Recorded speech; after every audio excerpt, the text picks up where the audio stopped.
I want Kenyans to understand that Kenya has been chosen as a pilot country in the implementation of what we call the New World Order. The New World Order agenda is an agenda that entails what we call a one world government. And this is not an agenda that was started yesterday. It is an agenda that has been put on set from the year 1946 after the Second World War. Immediately after the Second World War, on the 13th of February in 1946, the UN formulated what we call the UN Charter with one goal. And the entire goal was to break down sovereignties of all countries and build what we call a one world government. During that time, let me just take you through so you understand, and I'll reach the ID so that we understand where we're going as a country, because we seem to look at things at the face value, but without us understanding the root cause of our problems, I don't think we'll find a fundamental solution. So from the 1940s and 50s, this agenda was spearheaded by a group of billionaires named called the Bilderberg Group. The Bilderberg Group are the richest families in the world. Name them the Rothschild, the Rockefellers, the House of Lorraine, the Habsburgs, all of them. And towards 1970s, they formulated and rebranded into a group known as the World Economic Forum. That was in 1971. The World Economic Forum is a forum that is spearheaded by a German economist called Klaus Schwab. And this is the mother organization that is spearheading this New World Order agenda. And remember, this is the same organization that the group has taken full control of this country we call Kenya. You know, we have to speak as it is for us to understand where we are going, where we are, and where our problems began. The World Economic Forum works with, in subsidiary with the other Bretton Woods institutions such as the IMF and the World Bank. Together with them, spearheading the health agenda is the WHO and the United Nations.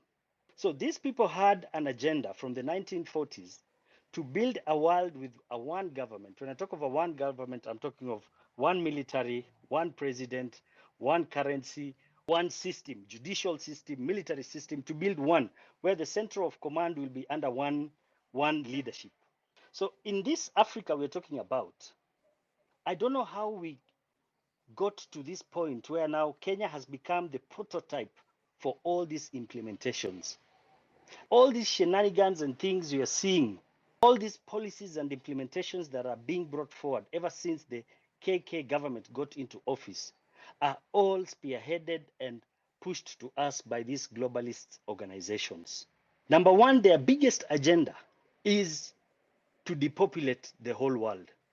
They are very clear in their agenda, and they say for the implementation of the New World Order, the first thing they have to do is to reduce the number of people on Earth from a number of about 8 billion to a maximum of 500 million to 1 billion people.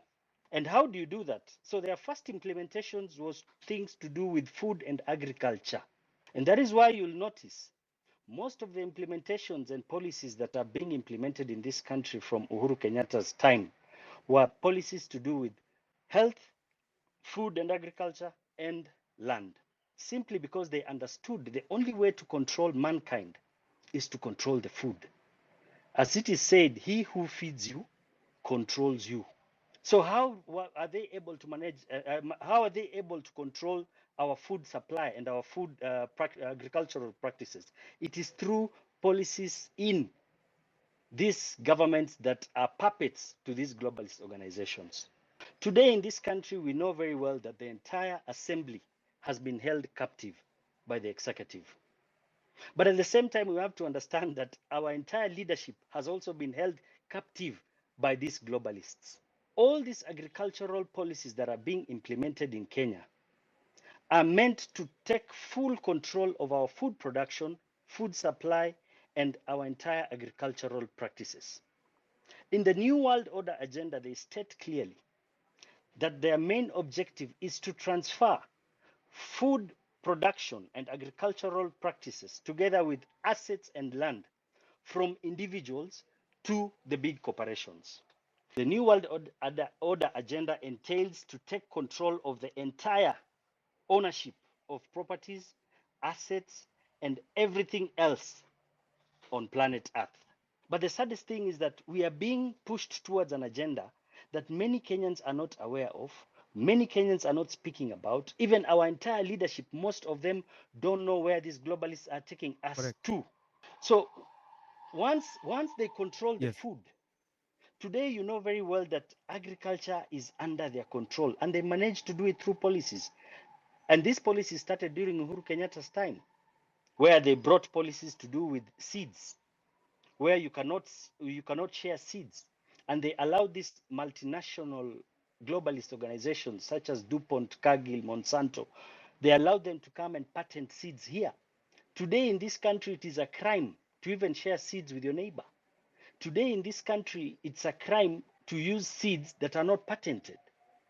And remember, most of these GMO seeds that were being implemented to plant and to consume are what we call terminator seeds. In the essence, that once you use that seed, you cannot replant it in the next season. So what does that mean? It means if you need to plant in your next season, you must go back to them, and they'll sell it to you at your price, and they can decide whether to sell it to you or not. So actually, Eric, their main objective is to take full control and transfer agricultural land and practices from individuals to these globalist organizations. And that is why I'm glad you understand the issue of this new affordable housing agenda. It's an agenda that no Kenyan can really explain, because this agenda is not a Kenyan agenda. I'll tell you with confidence that even the plans and the drawings for these projects of the new housing agenda were done by the IMF and these globalist organizations. And their main objective is, most of it is coming under the social panel, but their main objective is to compensate those people who are going to lose their land in the rural and urban areas. Many at times, and Kenyans, this is a time where we have to be listening to what our leaders say. Because if you want to know where leaders are taking you, stay keen and understand the words they are pronouncing time and again. Many a times the president has pronounced that it is time as Kenyans. We have to free up land from rural areas and move to urban areas. And that is why these housing projects are done only within the towns. If really they were supposed to empower or bring up the poor people and embrace the mamamboga and boda boda, as it is said, these are projects that will even be done in rural areas where people have cheap or poor settlements. But the main objective is to take over the land and put people under a project in the New World Order known as the 15-minute cities. The 15-minute cities appear very pretty in the pronouncement, and they say it is a group of leaders all over the countries that are coming together to combat what we call climate change. But the reality is, this is the projection of the future of the world, where they want to put people in a sort of a concentration camp, and people will only be living within these small cities. That's why they name them the 15-minute cities. And the entire land and property will be transferred to these globalist organizations. Eric, if you do your research today in America, actually 44% of single family homes have already been taken over by these globalist organizations. Big companies like BlackRock, Vanguard, StreetGuard, all owned by these cabals I'm talking about. Now, the moment you take these people into these concentration camps, you need to find a way to control them. And that is where they're coming up with the agenda of what you call the digital ID. Let me tell you, Eric, printing an ID, ever since you were born in this country, issuance and printing of IDs is one of the easiest job a government can do. But you'll agree with me, for the last 2-3 years, this activity has hit a snag, and it has been intentional, simply because they are gearing towards the launching of what we call the digital world ID. The president himself pronounced and said that very soon we will launch digital IDs, and these digital IDs will be free. Now, these digital IDs, their main objective is for total control of mankind. And the worst of it all, the digital IDs come handy because of the introduction of the new world currency, which are called the central bank digital currencies.